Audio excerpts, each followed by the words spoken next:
Cynthia Kapash azobota mwana mibale na ndako ya libala te na mobali pe te na ba age koleka 40 ans.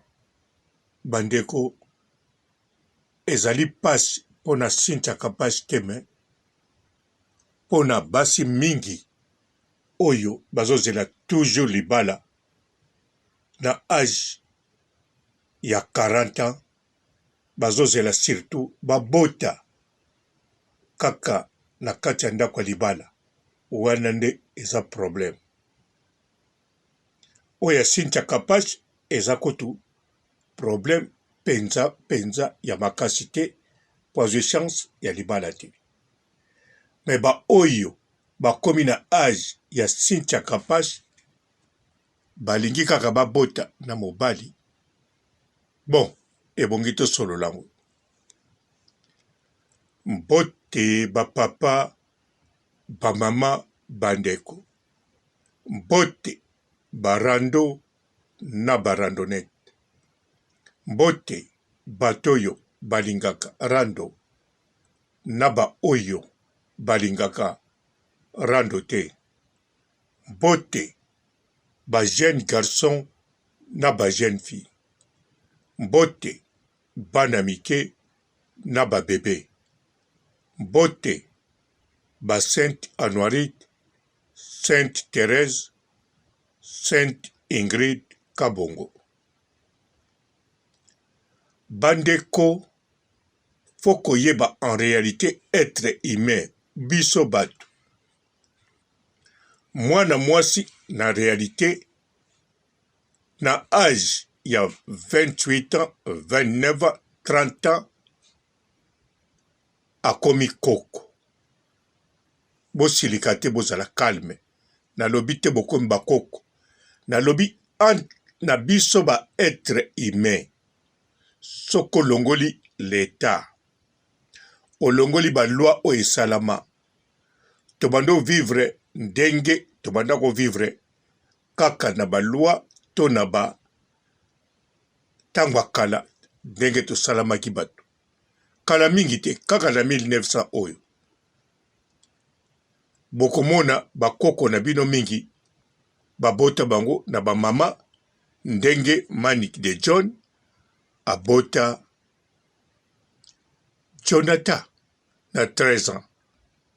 Ngamoko na balabala na biso elandi fi musosu abota na 11 ans. Donc bébé mwana moko aboti mwana na 11 ans. Wana kutu musika te eza bato na yebi. Bozo comprendre bien. Gamoko babotanga na âge à 15 ans. Pour vous comprendre bien. Ba fi musosu na yebi abota na 14 ans. Mwana n'est pas moi sa bota maki. Yepa boti na 14 ans. Donc, yepa komaki koko na 28 ans. Waneza makambo ya bokoko kutute. Ya sikoyo. Ya 21e siècle, oui. Pour moi, no ya 14 ans, aboti sikoyo. Mama na ye abotaki na 14 ans. Yepe autobota na 14 ans. Aboteli wapi awa na poto. Na Afrique pété. Bo comprendre. Sikota una lobike. Être humain. Surtout moi na mwasi. Na âge à 28 ans, 29 ans akomi déjà koko. Akoko koma pe koko. Eza âge ya ba koko. Mais koko a jeune. Alors, tokene na makambo na zolo basiko. Bana basi ebele. Balandaka maloba oyoyo batu balobaka. Pono bala ozala bien na libala na yo otala susu libanda te ebongi sakana nanu. Okomona pe mwana mwasi mosusu libala ekufi, mama moko libala ekufi, akomo pia conseil na propre bana na ye, tala soki ngai nazwa ba problème na papa na bino pona sala vite. Na balaki kaka ye, mobali na yebi kaka ye mobali na nga mibale, a part oyo afungolaki nga, bamiso kuta alobi te soki mobali oyo abala aza ya mibale, alobi ka mbala moko age, na bala na 21 ans, na bala na 18 ans, nazala mwana. Ale, conseil apesi na mwana ngwana, vi na yo eza ya mwana te. Toza ba être humain. Basi ebele baleki na mokili wana ebani. Mibali baza moke wana ebani. Basi bango nyonso babongama pona mabala. Mibali nyonso te babongama pona libala. Ata aza na posa kobala. Toza siko lelo oyo tokokisi 8 milliards ya bato na planète oyo. Basi bazali 5 millions. Mibali bazali 3 millions. Basi bazali 5 milliards. Mibali bazali 3 milliards.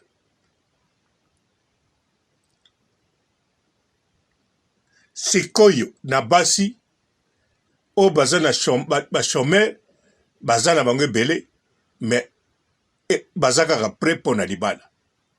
Mibali o baza ba chômeur baza prêt pona libala te, aza chômeur. Ana mbongo te. Pona kozwa ye moko ya charge. Mingi kutu na b'Afrique, même na poto, baza ba chez les parents. Na âge ya libala, na âge ya kotonga vie. Na se ya 30 ans toujours. Bo calculer bien. Siko yo ne pesaka mwasi mwana no, ba conseil selon vie oyo vivre. Tala, Beyoncé, ali mwasa Jessie no, aza mwasi kitoko no, ayembaka, ana mbongo na ye, atongaka pe, lakisanga sikoyo, mobali ya liboso ya vie ya Beyoncé, aza te. Lakisanga nani abima na Beyoncé muta liboso, kaka Jessie. Alors, sikoyo asala vite elakisiri. Sala nano vi, bongo bala wana kozala bien. Théorie wana ewutela wapi. Siko ba kapage aboti na âge oyo akanda kobota te. Kapage azobota. Même pas na posa ya kobota. Kapage azobota. Même pas na plan oyo asala. Bien sûr, mayele nyonso aza nango na mutu. Et servir na rien na société. Eloko kapage alikaka sala. Atosa mibeko bamonaka ye mwana malamu.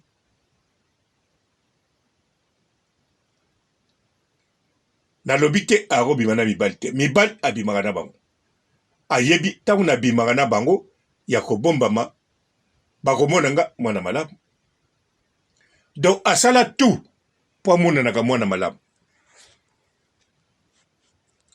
Akondima abima ta na mobali ya mutu me ya kobombama azela oya ye bamone mwana malamu. Akobima andima abeta jenda na ye moko me ya kobombama discrètement me bamone mwana malamu. Kaka image ezala ya malamu. Asala bato mosusu plaisir. asala mokili plaisir mais suka nango bato bazomona na bango eteke mwana malamu bazomona pe mwana mabe te bazomona ye oyo balingi bamona bazomona ye Kapash alukaka nde makambo te aza ne calme mais lakisi te image ya mwana malamu mpo baoyo babimaka na ye bazoloba mwana wana aza nde malamu aza bien mais aza mwasi te kote libala oui yoka nje so ozobombama ya trop bamoni yo nde mwana malamu so mpo bimisi ya trop mwana malamu salela oyo eza vi na yo soki ozalaka na posa na bomwana oyebi ke fo bota zala na limite na vi na yo balobi te obota ngulungulu fo tala moto okobota na ye ezosenga te azala na mbongo to azala na mbongo te me ezosenga ke mwana wana akobima papa na ye ekozala oyo papa ngo caractère ana yango ya ndenge nini mpo akokozala ne pauvre aza na caractère éducation ya bien aza mayele aza motu moko ye makambo me aza pauvre ntango mosusu mpe na chômage ata bobalani te me moto abotisi yo aza motu moko honnête to motu moko vraiment oyo esengeli obota na ye okobota na motu moko aza na mbongo olobi te mwana na nga fo nabota na motu moko aza na position ya bien mpo mwana na nga azangaka eloko te problème eza te mwana no tia kokoma papa abando vivre kaka na eloko ya motu wana rien mwana no fo asala makambo ye moko na motu na ye sikoyo mobali oyo soki obota na ye amonaka mbongo bien sire mais abomaka bato na leste chaque semaine ye moko amelaka makila bato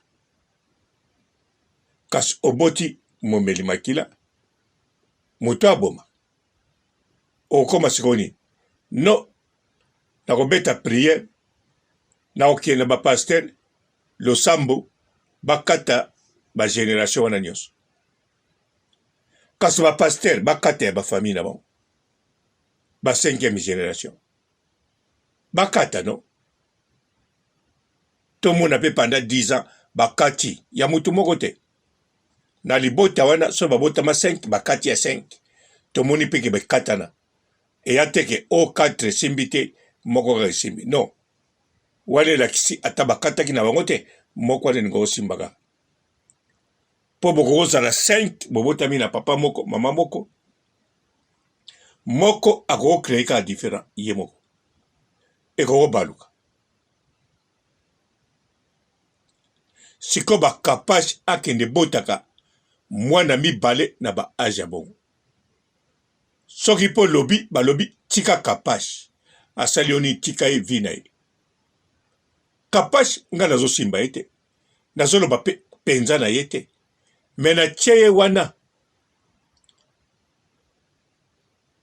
mpo ozomona basi ntina batrinkelike nano abota te mazolongolaka bazemi surtout azosala bolingo azoyebaka aza na riske ezeme kokota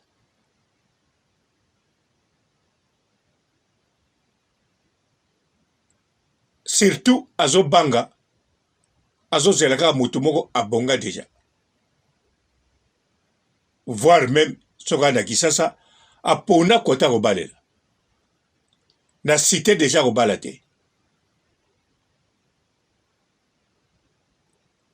o nakobala te na bumbu nakobala te na kingasa na suka nakobala te na njili ngafo nabala kaka na bandali kasavubu ville lingwala akalikila nanu bongo kokamwa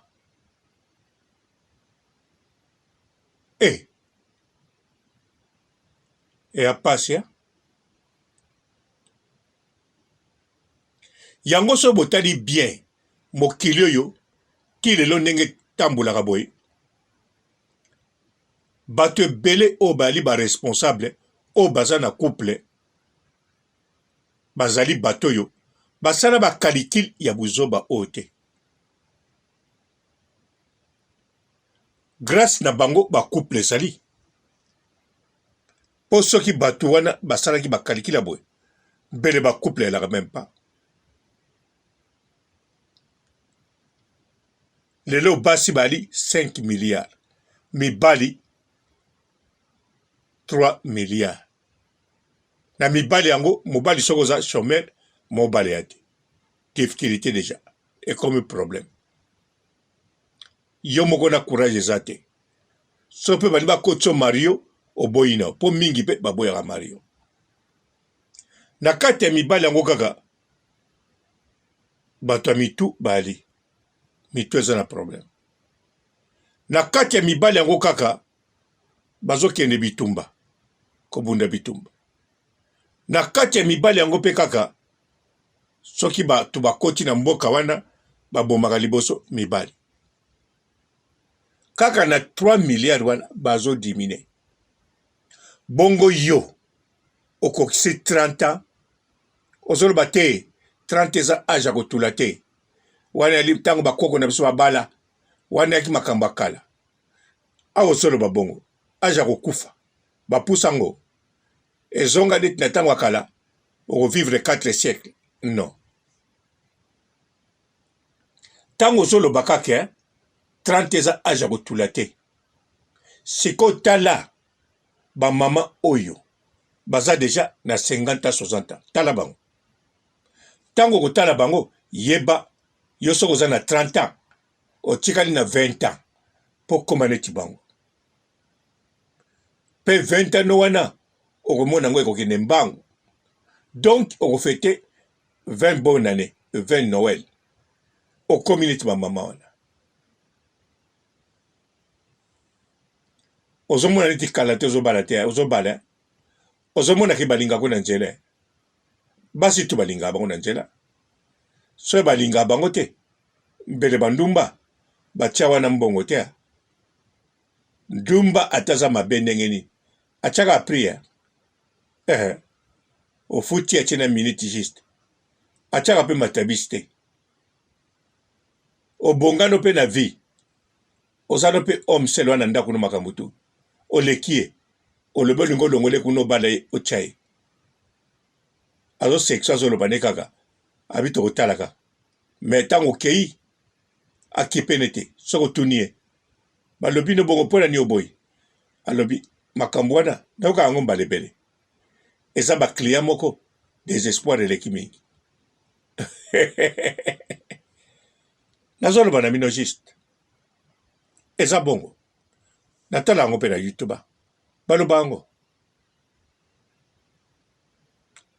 bandeko en plus yo ntango ozozela age ezokende neti Pamela age aza nango ye mpe 40 ans azokende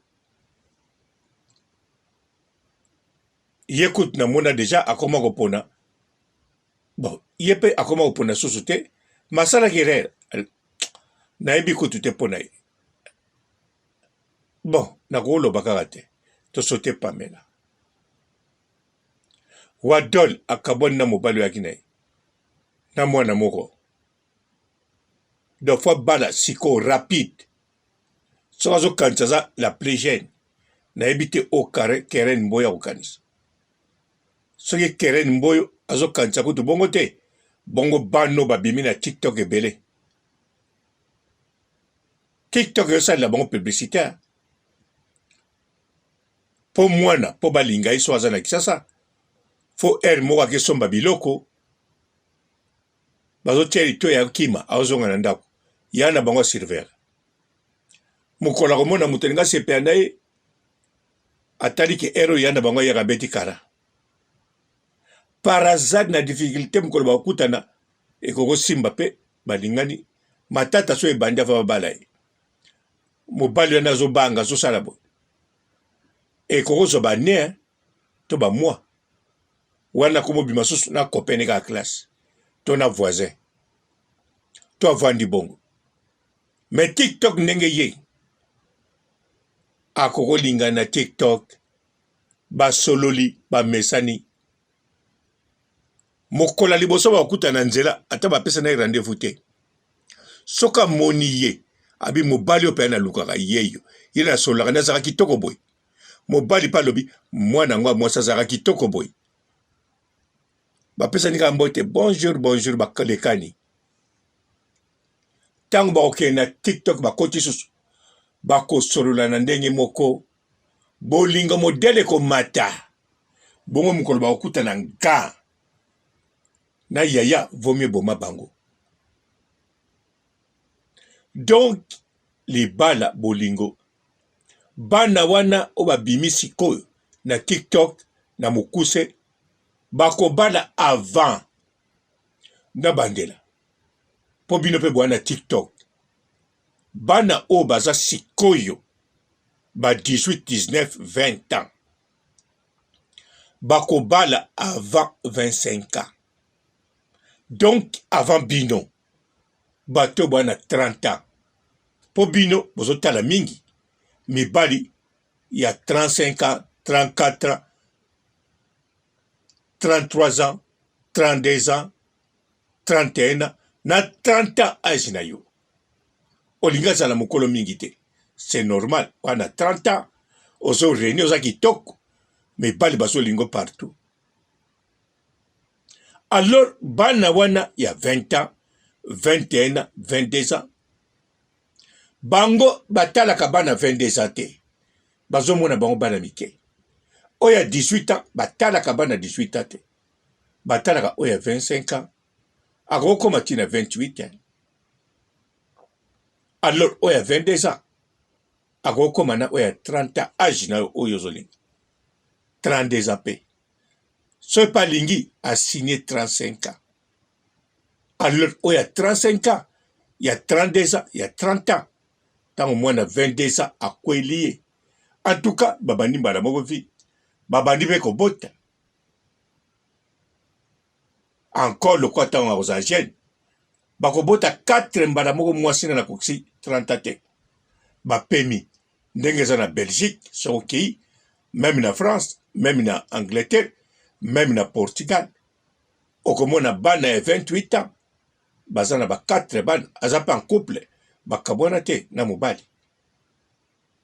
Basuki pe wana kobota. Mwasi pe akomi siko lelo, akoli. Ba o babota musu deja bongo na ba âge bongo. Bakomi na ba âge mususu, basalaka pe vie normale. Misu pe bakana âge bongo. Bazui déjà ndaku pavillon na crédit ya munene pour mobali salaka. Moi si pas préparé pour bando sala. Musala pas bien. Yango wana kozala mwasi oyebana. En tout cas yeba priorité pa na yo ezali ki femme sel wana otika yango. Soko ningo bala ezali kambuko. Faut calculer mingite. Faut calculer mingite, faut linga kaka. Mwana no, papa nini olinga bota manae. Kotala mbongo te, metala caractère bizale. Ah oui, kotala pe bomengo te. Kotala pe ki pauvreté. Kotala pe miso batu te. Po miso batu wana, eko kumisa nango yote tango koksa 50 ans. O balate o botate bako lobelo kaka yango ata o dondwi ndenge nini ata o renye ndenge nini botangelanga mutu moko oya yebana mwana mwasi banda mukile banda kiti sikoyo balobela kete na makambo ya libala kia kufa pe balobela kate balobaka. Bonjour fidèles internautes de www.elengakomba TV. Bonjour, bonsoir, balandi nyonso ya Elengi ya Komba, Congolaise TV. Bon, t'es belé partout dans le monde, partout où vous êtes, partout où vous êtes. Elengi ya Combat TV, vraiment. Bonjour, bonsoir, on a abonné, fan sur Elengi ya Combat Congolais TV. Bonjour à mon boss, on a appelé ça vraiment un pandi. Bonjour à mon boss, JP Kiama. Je salue mon boss Balobi, boss des boss Babi, JP Kiama.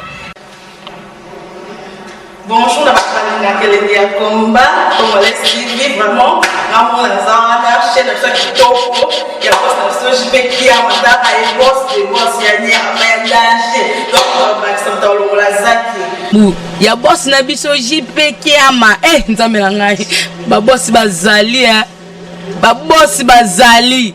Eh, JP Kiama, le boss des boss. Napesi d'abord bonjour, te mbote belé, na mon boss JP Kiama, on a rosa isaote. Donc on a quoi les katé sana, napesi mon boss JP Kiama, boss des boss. Bonjour fidèles internautes de www.Elengi ya Combat TV. Bonjour, bonsoir, Balandinyon so, ya Elengi ya Combat. Congolaise TV. Bon, t'es belé partout dans le monde, partout où vous êtes, partout où vous êtes. Elengi ya Combat TV, vraiment. Bonjour, bonsoir, on a abonné, fan sur Elengi ya Combat Congolais TV. Bonjour à mon boss, on a appelé ça vraiment un pandi. Bonjour à mon boss, JP Kiama. Je salue mon boss Balobi, boss des boss Babi, JP Kiama. Bonjour, la Elengi ya Combat Congolais TV, vraiment. Ramon Lazana, chef de chaque topo, il y a boss de JP Kiama, et boss des boss, il y a Amayadache, donc Maxime Talon Lazaki. Il y a boss Nabiso JP Kiama. Eh, nzamela ba boss bazali, ba boss bazali. Eh, JP Kiama, le boss des boss. Napesi d'abord bonjour, te mbote belé, na mon boss JP Kiama, on a rosa isaote. Donc on a quoi les katé sana, napesi mon boss JP Kiama, boss des boss. Bon, t'es belé partout dans le monde, partout où vous êtes, partout où vous êtes. Elengi ya Combat TV, vraiment. Bonjour, bonsoir, on a abonné, fan sur Elengi ya Combat Congolais TV. Bonjour à mon boss, on a appelé ça vraiment un pandi. Bonjour à mon boss, JP Kiama. Je salue mon boss Balobi, boss des boss Babi, JP Kiama. Bonjour, la Elengi ya Combat Congolais TV, vraiment. Ramon Lazana, chef de chaque topo, il y a boss de JP Kiama, et boss des boss, il y a Amayadache, donc Maxime Talon Lazaki. Il y a boss Nabiso JP Kiama. Eh, nzamela ba boss bazali, ba boss bazali. Eh, JP Kiama, le boss des boss. Napesi d'abord bonjour, te mbote belé, na mon boss JP Kiama, on a rosa isaote. Donc on a quoi les katé sana, napesi mon boss JP Kiama, boss des boss.